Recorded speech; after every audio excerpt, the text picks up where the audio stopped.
one place apparently that they don't have enough inflation is in Norway. Get this, or not Norway, this is Sweden, my wrong Scandinavian country. Here's an article. Krugman condemnation of Sweden triggers Reiche Bank review talk. See, they're actually responding to the critiques of Paul Krugman. See, Krugman said that Sweden was guilty of sadomonetarism because they didn't have enough inflation.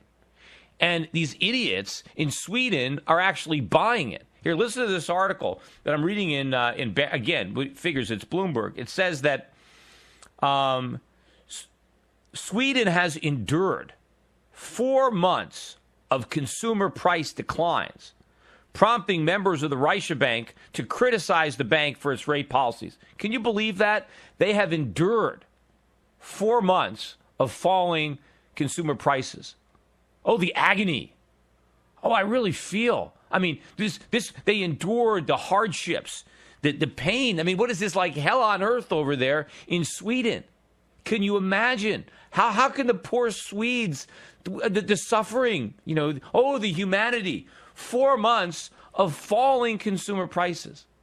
How is that a something that you have to endure? I mean, what do these guys imagine? Do they think, let's say you're in Sweden and you went to the gas station. I don't know what gas costs over there in Krona, but just let's say you bought something. You went to the gas station and you paid 100 krona to fill up your tank, or I don't know what it is. I forget the exchange rate.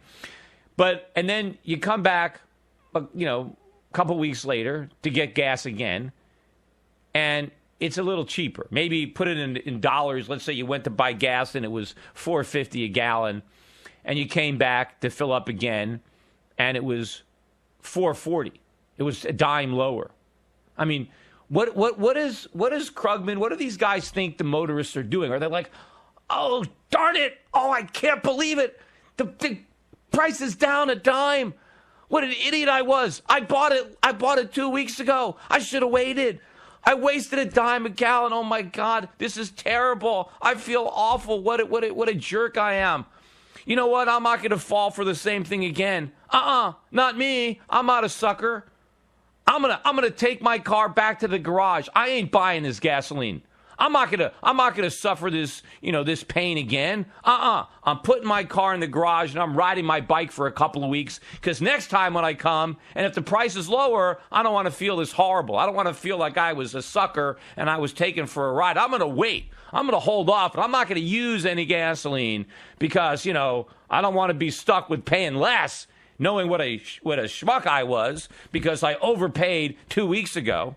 I mean, is this what they think is going on? You know what happens when you go to the gas station and the price is lower than last time? You smile. Oh, whoa, hey, last week I paid $4.50. Now it's only $4.40.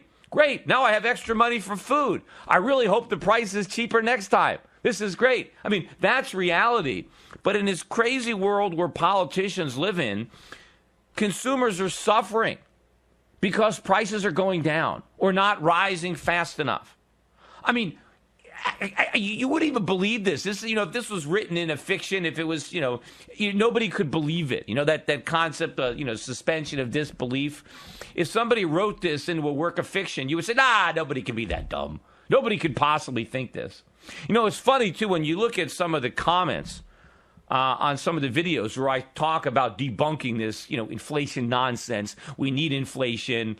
Falling prices are bad.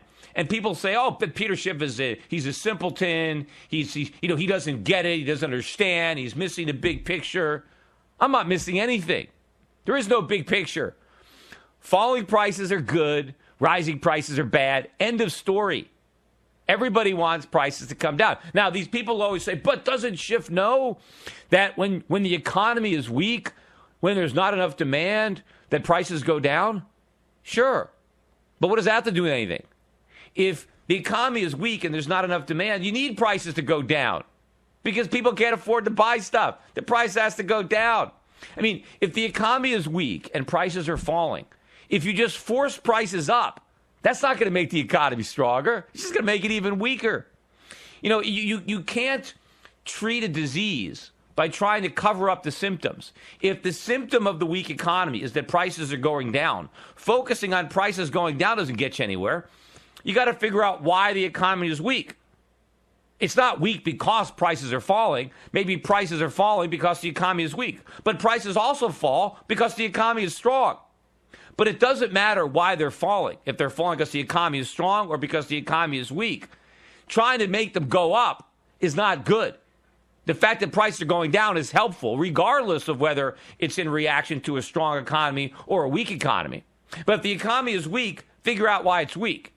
But just trying to stop prices from falling isn't going to change anything. I've used the example about, trying to say, well, the reason that it rains is because the sidewalks are wet, right? Because, every time the sidewalks are wet, I look up and sure enough, it's raining. Therefore, these wet sidewalks must be the cause of rain, right? And so the genius will think, hey, if we can only stop the sidewalks from getting wet, we won't have any more rain. Let's just figure out how to keep the sidewalks dry and it'll never rain again. I mean, that's what these guys are basically saying when they're saying, well, we need to stop prices from falling because weak economies can cause falling prices. So if we have falling prices, we need to figure out how to make prices to go up. Look, the way to make a weak economy even weaker is to introduce inflation.